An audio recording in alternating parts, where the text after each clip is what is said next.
نحمدہ ونصلی علی رسولہ الکریم اما بعد۔ عزیز ساتھیو، کن لوگوں کو زکوٰۃ دینا جائز نہیں ہے اس کے متعلق یہ یاد رکھ لیں: باپ کو، دادا کو، نانا کو، پرنانا کو، اسی طرح دادی نانی وغیرہ کو، بیٹوں کو، بیٹیوں کو، پوتوں کو، نواسوں کو، ٹھیک ہے،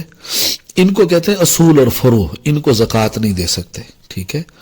بیوی خاوند کو، خاوند بیوی کو زکوٰۃ نہیں دے سکتی، اپنے غلام اور بادی کو زکوٰۃ نہیں دے سکتے، جو خود صاحب نصاب ہو، خود صاحب نصاب ہے، ٹھیک ہے، اس کو زکوٰۃ نہیں دے سکتے، مالدار ہے اس کو نہیں دے سکتے۔ اسی طرح سادات ہیں، یعنی سید ہیں، آل ہاشم ہیں یا عباس ہیں یا آل علی ہیں یا آل ابی طالب ہیں، یعنی جو اپنے آپ کو ہاشمی کہتے ہیں یا عباسی کہتے ہیں یا علوی کہتے ہیں، ٹھیک ہے، ان کو زکوٰۃ نہیں دی جائے گی، ٹھیک ہے، ان کو زکوٰۃ ہم نہیں دے سکتے، ٹھیک ہے۔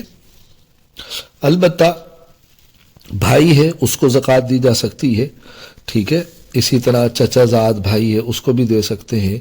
کوئی پھپھا تایا ہے اس کو بھی دے سکتے ہیں زکوٰۃ،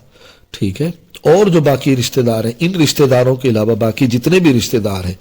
اگر وہ غریب ہیں تو ان کو زکوٰۃ دی جا سکتی ہے۔ اس غریب کے اندر یہ ہے کہ آپ ان سے کم از کم یہ پوچھیں کہ آپ کے پاس سونا ہے، اگر ان کے پاس 1 تولہ بھی سونا ہو تو آپ اس کو زکوٰۃ نہ دیں، ٹھیک ہے، کیونکہ اتنی دیر کے اندر تقریباً بندہ جو ہے وہ مالک ہو جاتا ہے، یعنی زکوٰۃ کا مالک بن جاتا ہے، لہذا ان کو زکوٰۃ نہ دیں۔ البتہ اس کے علاوہ جو بھی غریب ہو اس کو زکوٰۃ دیں، اور اس کو بتانا ضروری نہیں ہے کہ یہ زکوٰۃ کے پیسے ہیں، آپ ان کو کہیں یہ عطیہ ہے، یہ محبت نامہ ہے، ٹھیک ہے، یہ گفٹ ہے، یہ آپ کی عیدی ہے، یہ بچوں کی مٹھائی ہے، آپ ان الفاظ سے ان کو دے سکتے ہیں۔ ان کو یہ کہنا ضروری نہیں ہے کہ زکوٰۃ ہے، ہاں آپ جب دے رہے ہیں تو آپ کی زکوٰۃ کی ادائیگی کی آپ کی نیت ہو، اس کو بتانا ضروری نہیں ہے جس کو آپ دے رہے ہیں، ٹھیک ہے نا جی، بلکہ بتانا چاہیے بھی نہیں، ٹھیک ہے، ان کو بتانا چاہیے بھی نہیں۔ البتہ آپ فقراء مساکین ہیں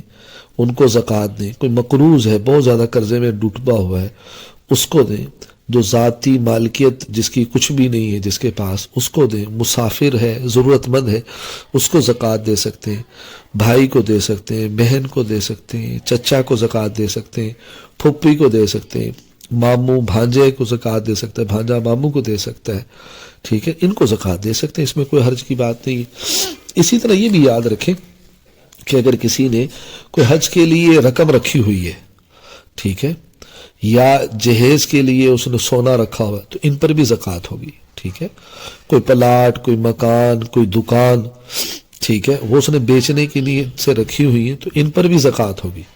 ٹھیک ہے۔ اسی طرح کوئی کمیٹی ڈالی ہوئی ہے، اس کے جو پیسے دیے ہوئے ہیں وہ بھی قرضے میں شامل ہوں گے، آپ اس کو بھی شامل کریں گے اور اس کے اوپر کیا دیں گے؟ زکوٰۃ دینی ہوگی۔